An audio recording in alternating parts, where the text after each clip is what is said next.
আসসালামু আলাইকুম প্রিয় বন্ধুরা, আমাদের এই পৃথিবীতে মৃত্যু এবং মরণের মতন ভয়ঙ্কর দৃশ্য এবং ভয়ঙ্কর চিত্র আর দুইটি নেই। কিন্তু যার প্রাণ আছে তাকে এটা মেনে নিতেই হবে।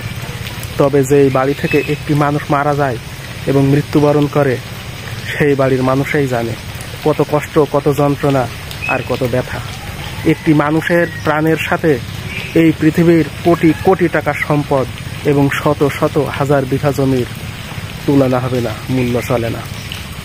যে বাড়ি থেকে একটি মানুষ মারা গিয়েছে এবং মৃত্যুবরণ করেছে, তারাই জানে কত বড় একটি ভয়াবহ দৃশ্য এবং ভয়ঙ্কর চিত্র এবং কত বড় একটা শূন্যতা সৃষ্টি হয় সেখানে।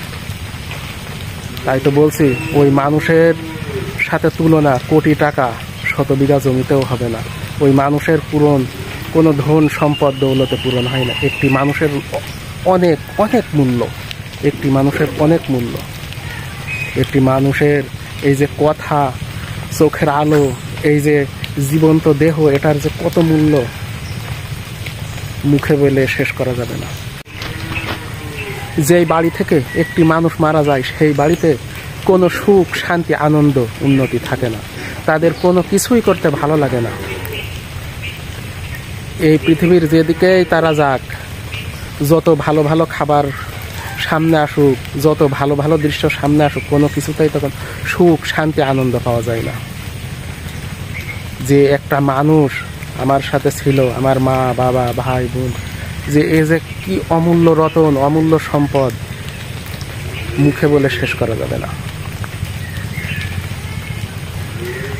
এই কারণে এই দুনিয়ার মায়া, এই সংসারের মায়া কেউ ত্যাগ করতে চায় না, কেউ দুনিয়া ছেড়ে যেতে চায় না। সবাই দুনিয়ায় বেঁচে থাকতে চায়। সন্তান মা বাপকে ছাড়তে চায় না, মা বাবাও সন্তানকে ছাড়তে চায় না। কিন্তু অদৃশ্যের বাঁধন মহান রাব্বুল আলামিন যে কি সাজিয়ে রেখেছে অন্তর অলক্ষে, আর এই বাস্তব চিত্র থেকে কোথায় অদৃশ্যে নিয়ে চলে যায় আমরা কিছুই জানি না।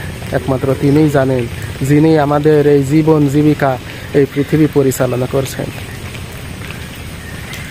আচ্ছা, সবাই ভালো থাকেন, সবার ইহকাল পরকাল শান্তি, সুন্দর ও কল্যাণময় হোক, এটাই দোয়া করি। আল্লাহ হাফেজ।